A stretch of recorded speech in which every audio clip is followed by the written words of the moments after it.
Juan Leandro Ramírez, médico pediatra, cardiólogo pediatra. La presente es una iniciativa para fomentar el conocimiento en cardiología pediátrica. Suscríbanse y denle me gusta. El día de hoy quise hacer un resumen de la embriología cardíaca y la importancia de la embriología cardíaca para el desarrollo de las cardiopatías congénitas. Yo soy Juan Leandro Ramírez Roa, soy médico pediatra y cardiólogo pediatra. En esta imagen podemos ver el feto visto desde una imagen cardíaca de 100 micras y se ve desde la parte ventral el corazón ocupando su parte anterior, está en forma de asa en C, ya casi está formando el asa en S. Más adelante vamos a ver de qué estamos hablando. Esto es un resumen de lo que representa el desarrollo cardíaco. Más o menos entre la primera y segunda semana pues no existe corazón ni grandes vasos. Hacia la tercera y entre la tercera y la séptima semana se forma el sistema cardíaco completo. En la tercera semana está el sistema vascular y se forman las placas cardiogénicas. Son pares. Al final de la tercera semana están ya en tubos endocárdicos. Hacia la cuarta semana estos tubos endocárdicos pues se fusionan y más o menos hacia el día 21, 22 a 23 se sucede la primera contracción del tubo cardíaco. Hacia la cuarta semana da el primer giro cardiogénico, el asa en C, y luego el asa en S. También entre la cuarta y la quinta semana de gestación. A nivel de la cuarta semana, pues tenemos una aurícula única y posteriormente se va a bilobular hacia la quinta semana cuando ya el feto mide unos 4 milímetros. En la quinta semana está el inicio de la circulación y también empieza a dividirse el corazón dentro de sus cavidades, las cavidades auriculares y las cavidades ventriculares, y lo mismo que la división entre las cavidades auriculares y las ventriculares. En la quinta semana se desarrolla el septum primum, igual que más tardíamente el orificio de las válvulas atrioventriculares y las 3 cámaras cardíacas. Posteriormente crece también en la aurícula el septum secundum y hacia la sexta semana el septum inferior se torna completo. Entre la sexta y la séptima semana también se hace la aceptación del ventrículo y el bulbus y se divide el tronco arterioso. Y ya hacia la séptima semana pues está las 4 cámaras cardíacas ubicadas como se ven en el feto normal. Aquí estamos hablando a nivel de la tercera o cuarta semana. Sabemos que hay unas células que migran desde la línea primitiva, esta es la línea primitiva, y ellas migran hacia formar unas áreas cardiogénicas, las áreas cardiogénicas que son primarias y las áreas cardiogénicas luego dan una medialuna cardíaca que la vemos representado acá. Estas son áreas cardiogénicas que van a formar unos tubos endocárdicos.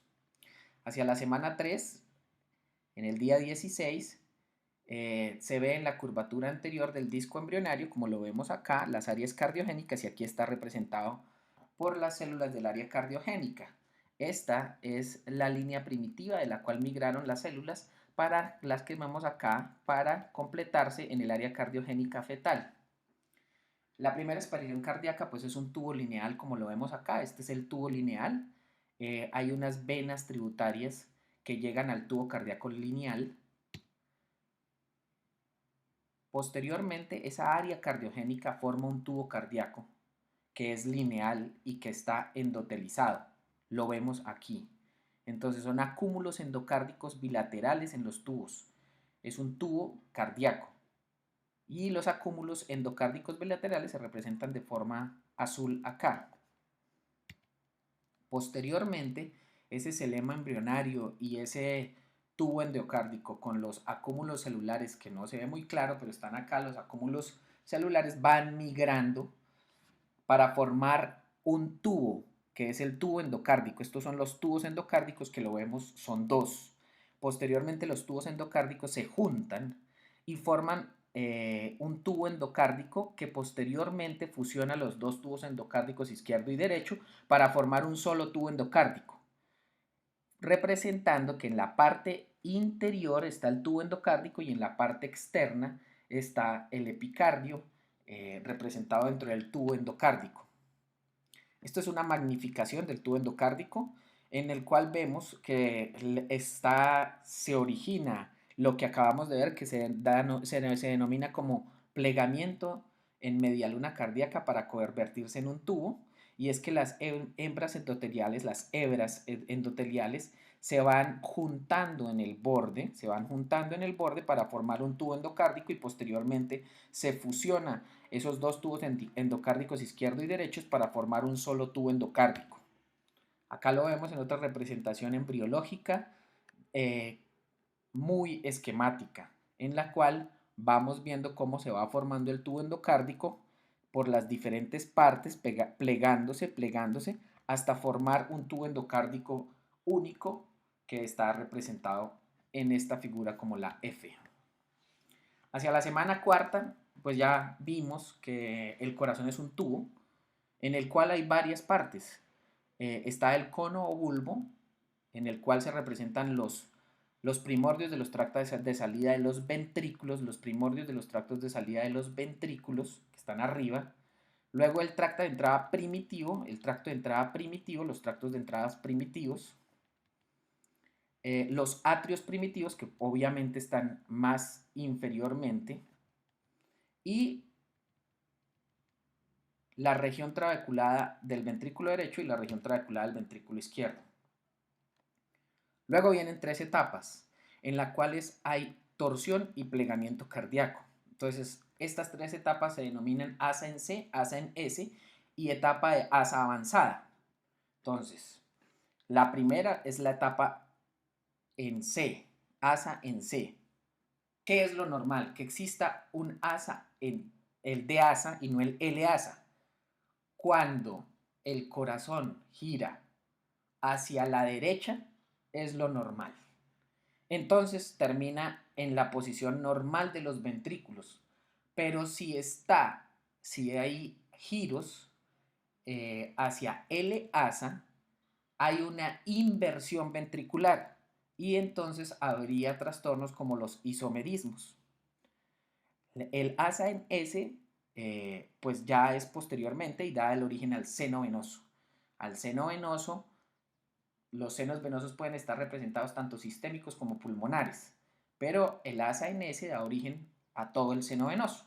Y en la etapa de asa avanzada, en el cual sugieren o hay cambios muy representativos en los cuales ascienden los atrios y surge el bulbo aórtico. Los atrios inicialmente son caudales y posteriormente en el asa avanzada se transforman en cefálicos. Esto es el gran cambio que hay cardíaco. Entonces, vamos a repasarlo paso por paso, el asa en C, en el cual hay tres nuevos segmentos primitivos. Ya sabemos que se formó el tubo endocárdico, hay una fusión del tubo endocárdico en la parte interior y se forma un solo tubo.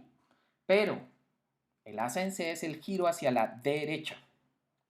Entonces, en el cono hay los tractos de salida ventriculares, el tracto de entrada primitivo en el segmento auriculoventricular, que es el tracto de entrada, y los atrios primitivos derecho e izquierdo. En este momento los atrios es un atrio único. Aquí vemos el surco interventricular izquierdo en el cual vas a dar origen a el segmento atrioventricular. Entonces, como les dije, la dirección de la ascensión es muy importante, porque si el tubo cardíaco se gira hacia la derecha, hay una dextrotorsión y los ventrículos están normalmente relacionados. Pero si el tubo cardíaco gira en L, es una levotorsión, en el cual los ventrículos van a estar invertidos. Si los ventrículos están invertidos, pueden ser trastornos del isomerismo o la doble discordancia, que se denomina la L transposición de grandes arterias, en la cual hay doble discordancia atrioventricular y ventrículo arterial. Eso se da a nivel del día 22. El D-asa es normal y el L-asa anormal. Luego del asa en C, viene el asa en S. O sea, ya se giró en C, ahora vamos para el asa en S. Pues lógicamente es después, unos días después. El embrión lo que hace es flexionarse hacia nivel craneal y cervical, que da un plano pues sagital en forma de S y aparece el seno venoso. La posición del ventrículo derecho queda cefálico y el ventrículo izquierdo queda más caudal o inferior. Entonces asume la posición normal, aunque todavía están cefálicos los dos. Pero el ventrículo derecho ya se tornó más cefálico y el ventrículo izquierdo más caudal. Y en la porción de asa avanzada o en la etapa de asa avanzada, las estructuras pues ya se empiezan a formar de mejor manera. Entonces, en la curvatura mayor está el ápice cardíaco. Los atrios primitivos pues ascienden. Los atrios primitivos normalmente estaban más caudales y empiezan a ascender para su posición normal. La entrada de los ventrículos derechos se tornan en su posición ventral y derecha. Recordemos que hay una sola entrada para este momento y el cono toma su posición más ventral y derecha.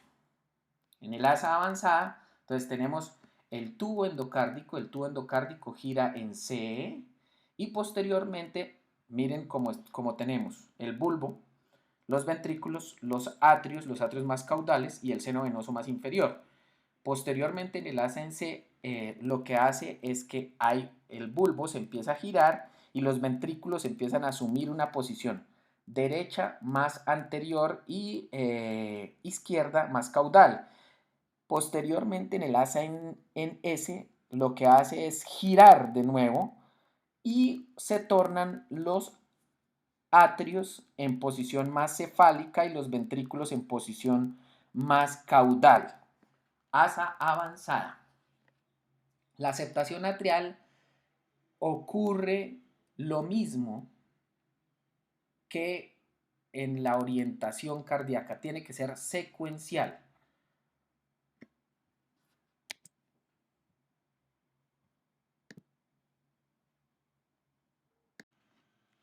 Bueno, la aceptación auricular o atrial. La aceptación auricular o atrial inicia hacia más o menos en la tercera semana. Sabemos que inicialmente hay solamente un atrio primitivo y aparecen a nivel de la tercera semana. Los atrios primitivos están más caudalmente, se comunican con los senos venosos que son dos y el atrio se comunica a través cefálicamente del canal atrioventricular y caudalmente con el seno venoso, con los senos venosos. Entonces tenemos el seno venoso acá, el canal atrioventricular, el ventrículo y el ventrículo se comunica con el bulbo. Están al revés de la posición habitual porque recordemos que aparecen en el asa en C y posteriormente en el asa en S se van tratando de ubicar más cefálicamente y en el asa avanzada se ubican en la posición habitual que tenemos. Entonces, el seno venoso vamos a empezar en orden desde el seno venoso que está más caudalmente. El seno venoso aparece en la cuarta semana o en la cuarta semana llega al seno venoso a través de 3 vasos la sangre. Entonces, acá lo vemos representado. Las venas cardinales comunes. Venas cardinales comunes están acá. Las venas vitelinas o el saco vitelino, las venas vitelinas y las venas umbilicales. Venas vitelinas y venas umbilicales que conforman el seno venoso. Las venas vitelinas vienen del saco vitelino y las venas umbilicales vienen de la placenta. Está en el asa en C, o sea, en una formación temprana. Esta es un asa en C y aquí ya está tornando el asa en S. Entonces es el asa en C. A nivel de la cuarta semana, el seno venoso estamos viéndolo desde su posición ventrodorsal, o sea, desde posterior. Vemos que hay una aurícula única, entonces posicionalmente, esta sería la aurícula izquierda, posicionalmente esta sería la aurícula derecha. Entonces vemos que llegan las venas al seno venoso a través de la cardinal, la umbilical y la cardinal posterior y la vitelina. Las tres, vitelina, umbilical y cardinales. La cardinal común, esta es la cardinal común, pero hay una cardinal posterior y anterior. que comunican con la cardinal común. Y esta es la umbilical y esta es la vitelina y llegan al seno venoso. Esas son las posiciones normales. El ostium sinoatrial es donde desemboca el seno venoso. Entonces ese seno venoso tiene dos cuernos, un cuerno izquierdo y un cuerno derecho. El cuerno izquierdo, ese cuerno izquierdo se va haciendo hipoplásico, del seno venoso se torna hipoplásico y en el cuerno derecho del seno venoso se dilata e incorpora a la pared dorsal del atrio derecho. Entonces, ¿cuál es el atrio derecho? Donde recibe el drenaje del seno venoso. Esto posteriormente va a ser el drenaje de las venas pulmonares o la vena pulmonar primitiva. Pero en este momento estamos viendo el seno venoso y como estamos viendo el seno venoso, el seno venoso migra hacia el lado derecho, hacia el atrio derecho. Eso es en la semana quinta. Entonces, tenemos las cardinales, estas son las cardinales anteriores. Las cardinales anteriores hay una comunicación que es la anastomosis intercardinal. Esto es importante para el desarrollo embrionario posterior. Después lo vamos a ver. El atrio derecho, entonces hacia la semana 4 o quinta, el atrio anatómicamente derecho, aparecen las valvas del seno venoso derecha e izquierda. Valvas del seno venoso derecha e izquierda. Derecha e izquierda. Valvas del seno venoso. Estas se fusionan, las valvas del seno venoso, para formar el septum primum. Este es el septum primum y el septum primum empieza a crecer hacia la parte inferior. Se fusionan y crecen hacia la parte inferior. Y en el espacio interseptobulbar, pues crece el septum secundum, que sería, este es el espacio interseptobulbar, y ahí crece el ostium secundum. Entonces, el ostium primum crece hacia la parte inferior y de la parte inferior se tapa el hueco, o sea, se cierra este hueco y aparecen unos poros en la parte superior del ostium primum para originar un orificio. Entonces, eso es la formación del ostium primum y del ostium secundum. El ostium secundum pues crece también y va a cerrar hacia las valvas atrioventriculares y en su parte inferior se origina el septum secundum y el orificio del ostium primum para originar el foramen oval, que lo vamos a ver posteriormente.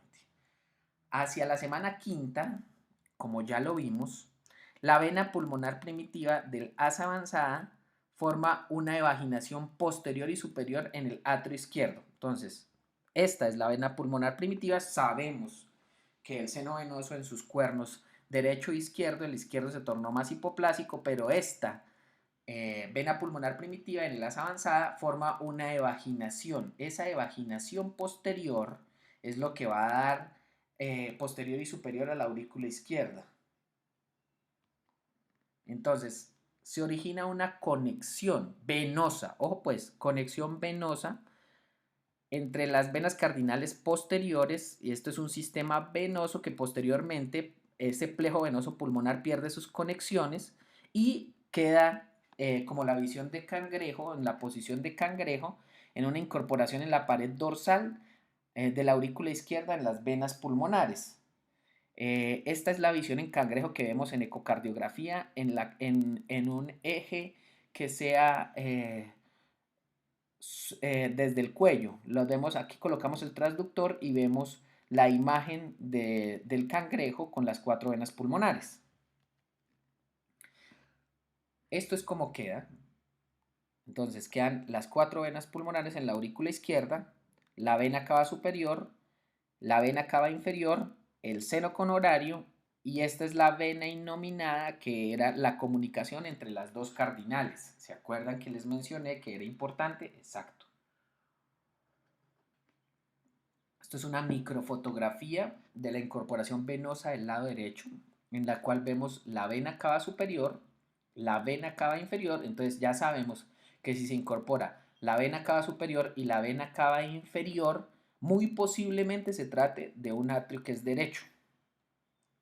Las definiciones para lograr que uno sepa que es un atrio derecho es con mayor frecuencia con la ubicación de la apéndice auricular. La apéndice auricular en el atrio derecho es de base amplia y de punta estrecha, o sea, como una pirámide. Entonces, en este caso vemos la apéndice auricular derecha en la cual hay una base amplia y una punta estrecha.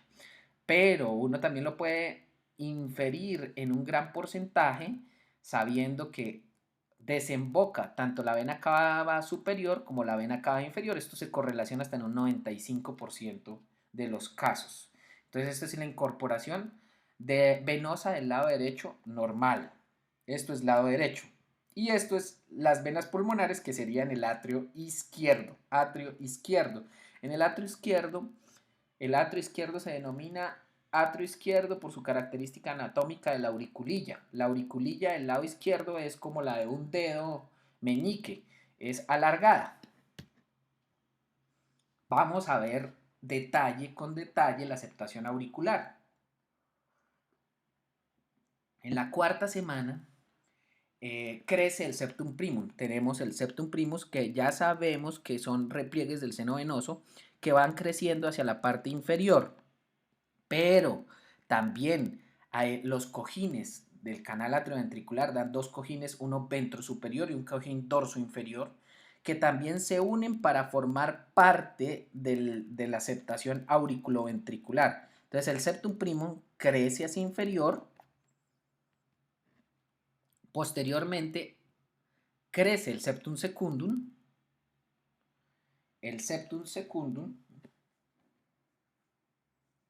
que es este septum secundum, que crece también hacia inferior y deja un orificio que es la fosa oval. Pero bueno, tenemos en el septum primum crece hacia la parte inferior y hacia la parte ventral.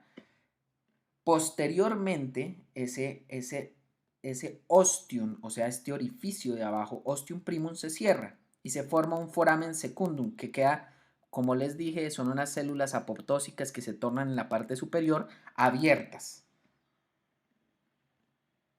Aquí lo tenemos, focos de muerte celular que dejan varias perforaciones al unirse con el foramen secundum y el foramen primum pues se cierra por tejido proveniente de los cojinetes del canal atrioventricular. Posteriormente, pues crece el septum secundum y el septum secundum también crece hacia inferior, pero en el centro deja la fosa oval. Esa fosa oval lo que permite es un paso de la sangre dirigido como si fuera una válvula del lado derecho al lado izquierdo por una dirección de flujos y aquí lo podemos ver, cruza de la vena cava inferior, esta es la fosa oval, de la fosa oval pasa por el septum secundum, del septum secundum pasa hacia el atrio izquierdo.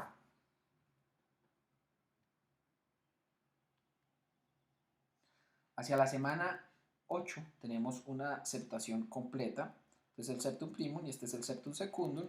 Y la dirección de flujo que les acabo de mencionar, en la cual la dirección de la vena cava inferior se dirige por dirección de flujos por las válvulas de la vena cava inferior, las dirigen el flujo venoso hacia la aurícula izquierda.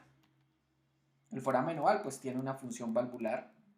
Embriológicamente, la presión del atrio derecho es mayor que la de la aurícula izquierda, cosa diferente que existe en el periodo que ya es postnatal, en el cual la aurícula izquierda tiene una presión levemente mayor que la aurícula izquierda.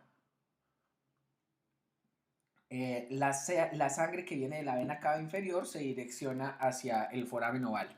Después del nacimiento, pues hay un cierre funcional en el cual se denomina hasta el mes de vida y posteriormente hasta el año puede ser un cierre anatómico. Pero si usted tiene un foramen oval abierto, ¿qué se denomina foramen oval? Que uno en ecocardiografía mida en la fosa oval, que es esta fosa oval, mida menos de 3 milímetros. Si eso mide menos de 3 milímetros, es una fosa oval, un foramen oval. En ese caso no habría indicación de cierre, porque puede tenerlo abierta una proporción de la población y no está enfermo. Desarrollo y septación de los tractos de entrada y de salida ventriculares. Canal atrioventricular y las válvulas atrioventriculares. Entonces, los tractos de entrada ventriculares, hay una cosa que se llama tracto de entrada primitivo, que está formada tempranamente desde la CNC, conecta ambos atrios, y hay un septum cardíaco primitivo en el cual los componentes cardíacos están alineados entre sí. Y los cojinetes que van a hacer el canal atrioventricular dividen los tractos de entrada ventriculares con un orificio que es común, el orificio AB común. En este momento sabemos que el ventrículo derecho adquiere su tracto de entrada. Entonces los ventrículos definitivos tienen que tener una porción de entrada, una porción trabecular y una porción de salida o infundíbulo. Eso se denomina ventrículo a quien tiene estas características. Actualmente ya no son tan rígidos con las tres componentes ventriculares. El foramen interventricular primario pues comunica los dos ventrículos primitivos, tanto derecho e izquierdo.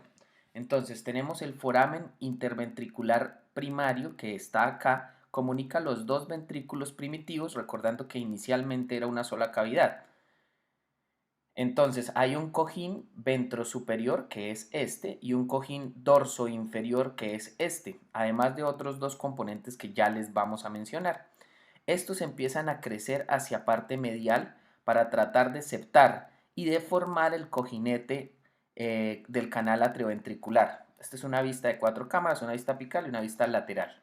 El canal atrioventricular, con el desarrollo del orificio auriculoventricular derecho, los cojinetes que ya vemos acá, que es el cojinete ventrosuperior y dorso inferior, comienzan a fusionarse. Aquí los vemos.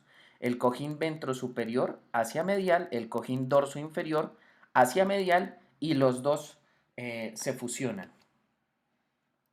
Casi inmediatamente forman otros cojinetes en el canal atrioventricular, los cojinetes laterales. ¿Cuáles son los cojinetes laterales? Un lateral derecho y un lateral izquierdo. Aquí los tenemos.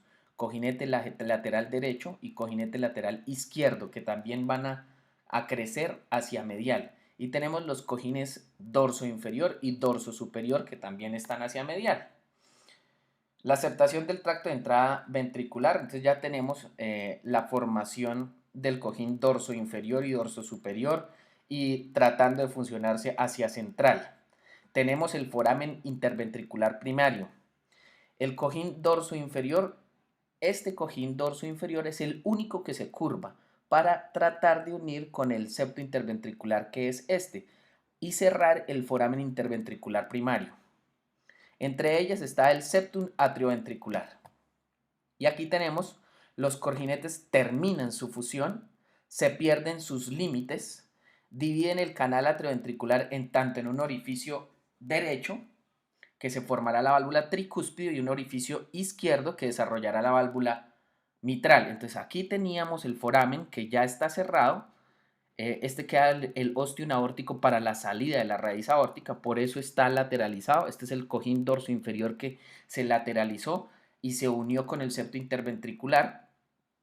Tenemos las dos, tanto el foramen interventricular secundario como el foramen interventricular primario, y tenemos los dos orificios, el derecho que formó la válvula tricúspide y el izquierdo que formó la válvula mitral.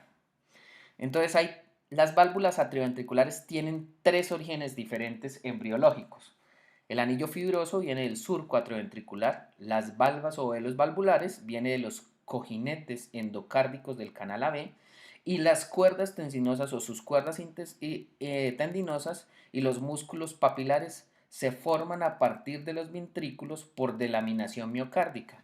La falla en la delaminación miocárdica del lado derecho va a dar origen a la anomalía de Epstein.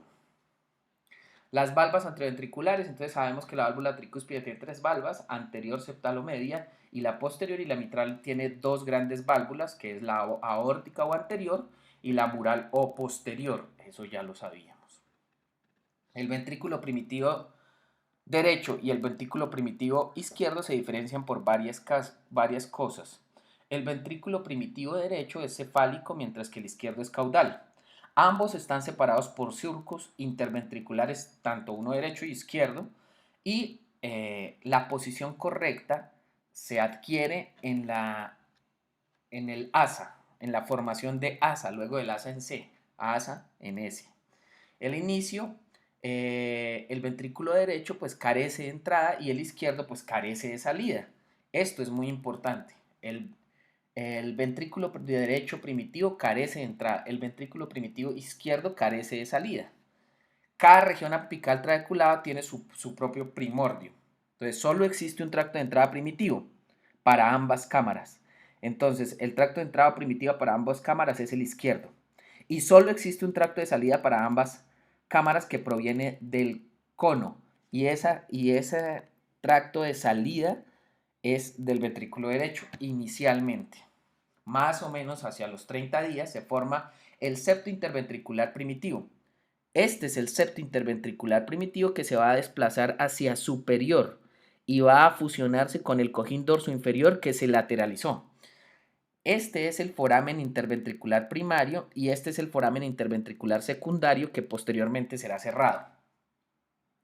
Más o menos a los 45 días, la parte cefálica del septo interventricular primitivo se fusiona con el cojín dorso inferior, que sabemos es el que se lateraliza, y cierra el foramen interventricular secundario. El foramen interventricular primario no se cierra porque este es para el primordio de la válvula aórtica, por donde sale la aorta del ventrículo izquierdo. Vamos a ver el desarrollo de los tractos de salida ventriculares y las válvulas aórtica y pulmonar. Este es un tronco arterioso inicial primitivo en una vista con una visión microscópica a 200 micras. Al día 28, en los 30 primeros días, el tronco arterioso forma dos engrosamientos, que son las crestas conales y las crestas truncales.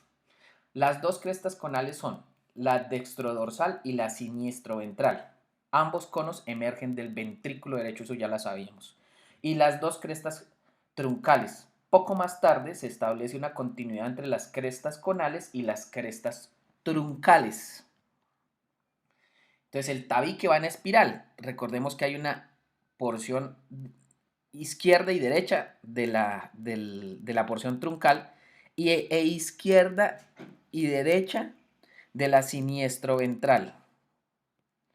Entonces hay crestas truncales, siniestro ventral, dextro dorsal del cono y estas van en espiral. Eso explica por qué las grandes arterias se entrecruzan en su porción proximal. La arteria pulmonar es anterior hacia atrás e izquierda y la aorta es posterior que va hacia adelante y derecha.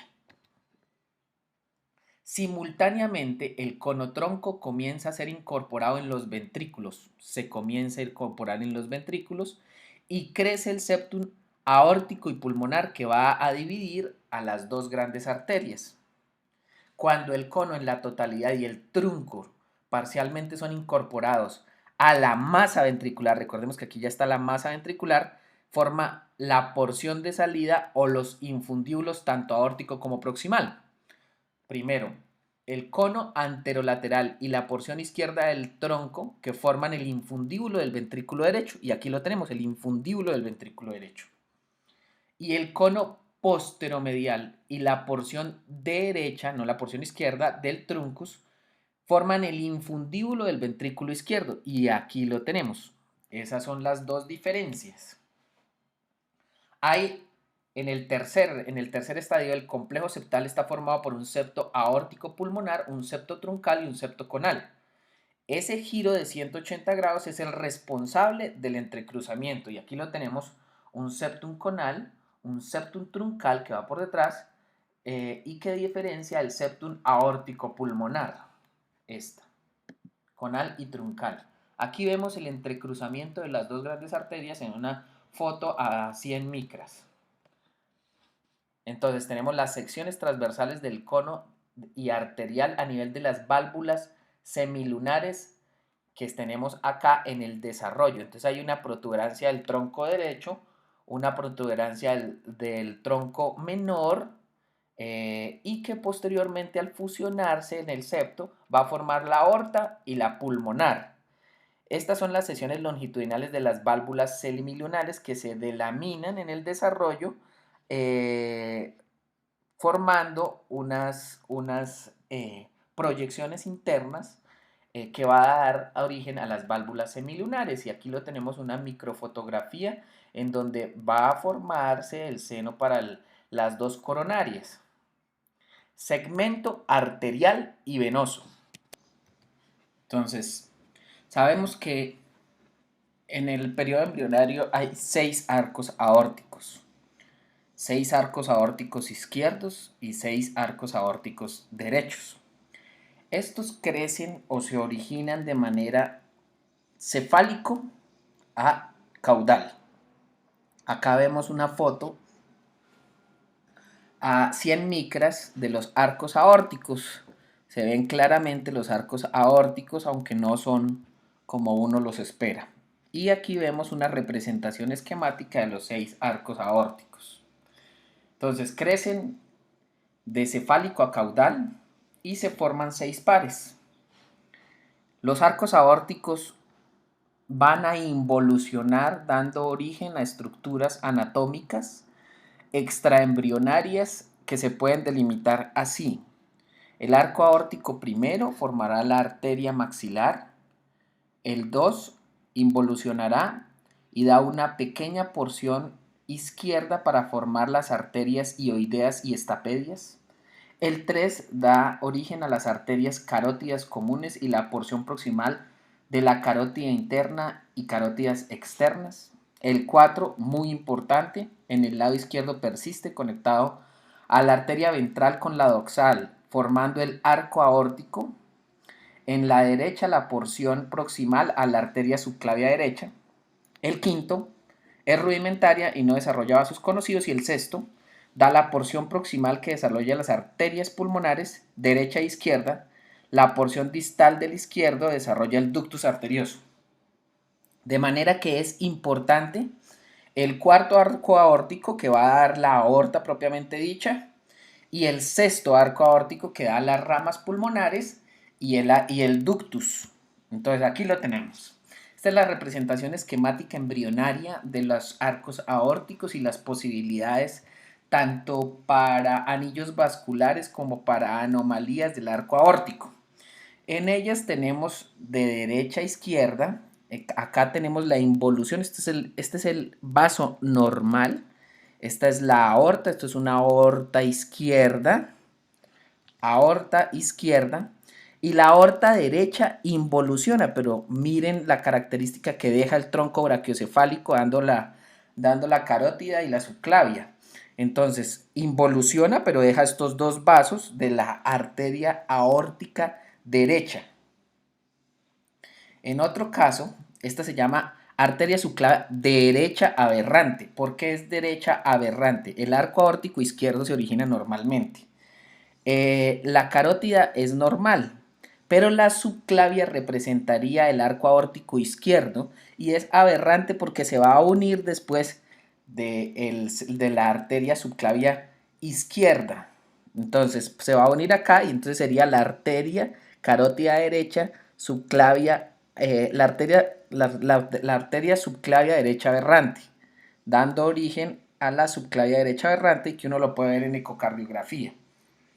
En este caso, quien persistió fue el arco aórtico derecho, pero como el izquierdo prevalece, el arco izquierdo prevalece el tronco brachiocefálico izquierdo.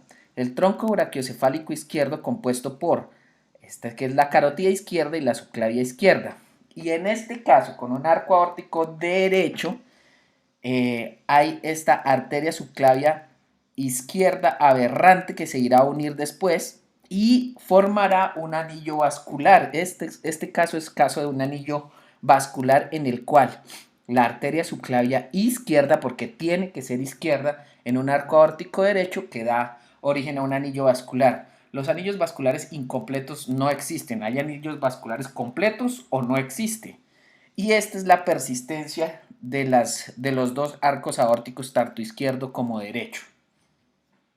Entonces, sabemos que más o menos al 35º día, los arcos aórticos pierden su simetría, sabiendo que la porción proximal del sexto arco aórtico da origen a las ramas pulmonares y la porción distal del sexto arco aórtico en el lado derecho pues sabemos que desaparece, pero en el izquierdo es muy importante porque produce el ductus. Entonces el sexto arco aórtico da origen a las ramas pulmonares y al ductus. El cuarto arco aórtico va a dar origen a la aorta y los vasos supraaórticos en su porción proximal. Esta imagen es muy bonita porque el saco aórtico crece en ambas direcciones.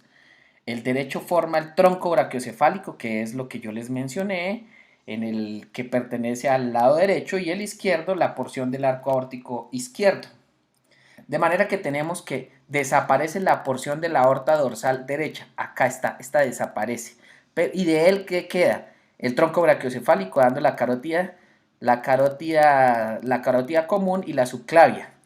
Y en este caso ya está el lado izquierdo muy bonito representado en que el arco aórtico derecho con su representante en el tronco brachiocefálico, la carótida y la subclavia, pero aquí ya queda la aorta con su carótida interna izquierda y su subclavia izquierda, representada en el cuarto arco aórtico, y el sexto arco aórtico representando las ramas pulmonares del lado derecho y del lado izquierdo la porción del ductus. Entonces el sistema arterial está representado así. El primer arco aórtico desaparece dando origen a las maxilares, el segundo a las estapedias y a las subclavias, el séptimo a las arterias subclavias segmentarias. El cuarto arco aórtico derecho, lo sabemos, muy importante, dando origen al tronco brachiocefálico, y el izquierdo, dando origen al callado aórtico entre la carótida común y la subclavia izquierda, contralateral al tronco, eso lo sabemos. Y el sexto arco aórtico, en su porción proximal, que va a dar origen a la arteria pulmonar derecha, y las regionales derecha e izquierda, la derecha desaparece y la arteria izquierda da origen a la arteria pulmonar y al conducto arterioso. Las venas, ya lo habíamos visto, es un sistema venoso de 3 venas que se va a unir para formar el seno venoso. El sistema venoso subcardinal está constituido por un par de venas simétricas. Cefálicamente desembocan en las venas cardinales posteriores, más o menos al día 26. Desaparecen la mayor parte después, a los 40 días, la mayor parte de las cardinales posteriores. Persiste la porción derecho, formará el callado de la vena ásicos, y si persiste del lado izquierdo, pues da origen normalmente a la porción de la vena intercostal superior. Esta es la vena ásicos, la cual señalamos acá. A nivel del día 47 más o menos 1, el predominio de los vasos del lado derecho estará y se forma la vena cava inferior en sus diferentes porciones.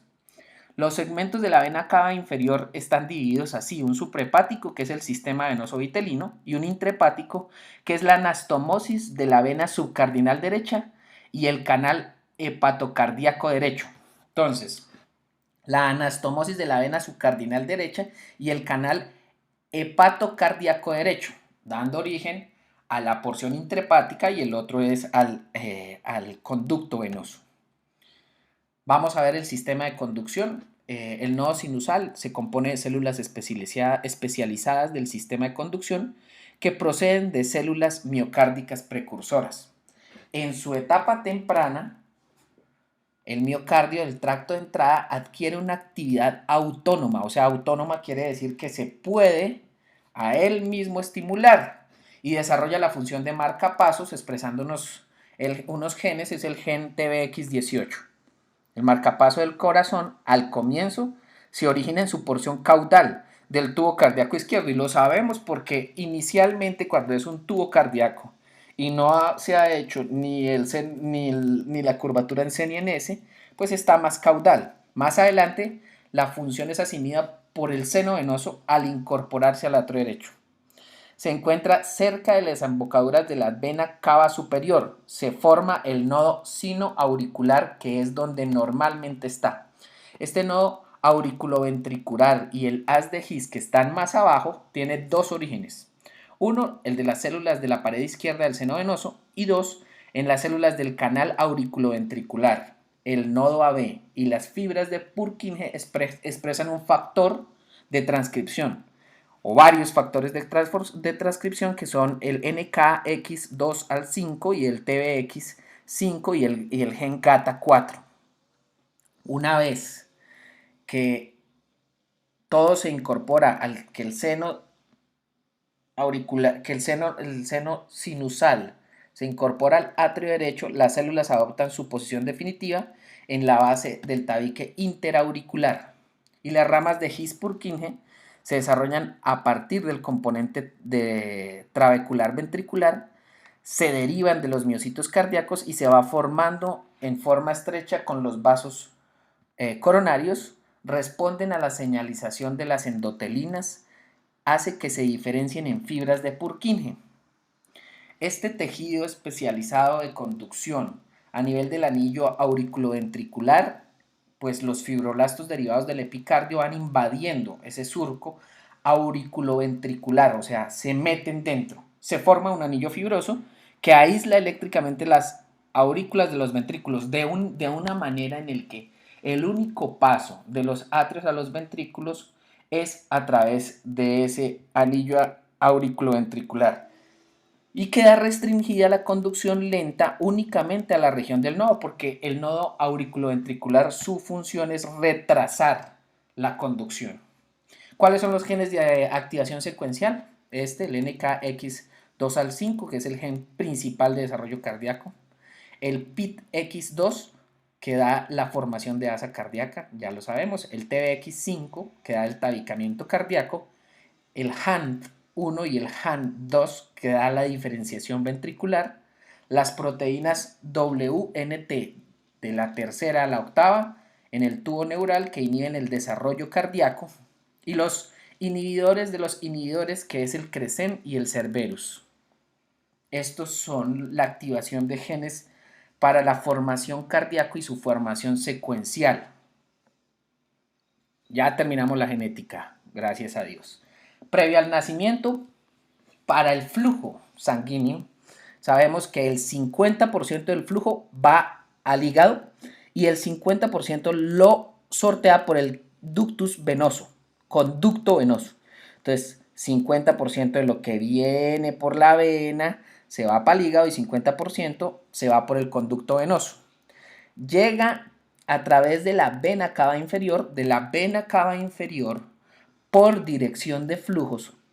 La dirección de flujos de la vena cava inferior pasa a través del foramen oval y por el foramen oval llega del atrio derecho al atrio izquierdo y en el atrio izquierdo se dirige normalmente hacia el ventrículo izquierdo y del ventrículo izquierdo sale por la aorta para los vasos supraórticos. De manera que la sangre oxigenada que viene de la vena umbilical termina en los vasos supraórticos y llega al cerebro. Del cerebro se drena a través de llega a las cavas, de la cava llega a la cava superior, de la cava superior llega al atrio derecho. Del atrio derecho, aquí hay algo de mezcla, pasa al ventrículo derecho y el ventrículo derecho pasa a la arteria pulmonar. En la arteria pulmonar tiene que decidir si se va para acá, para los pulmones, o sigue para la circulación sistémica a través del conducto arterioso.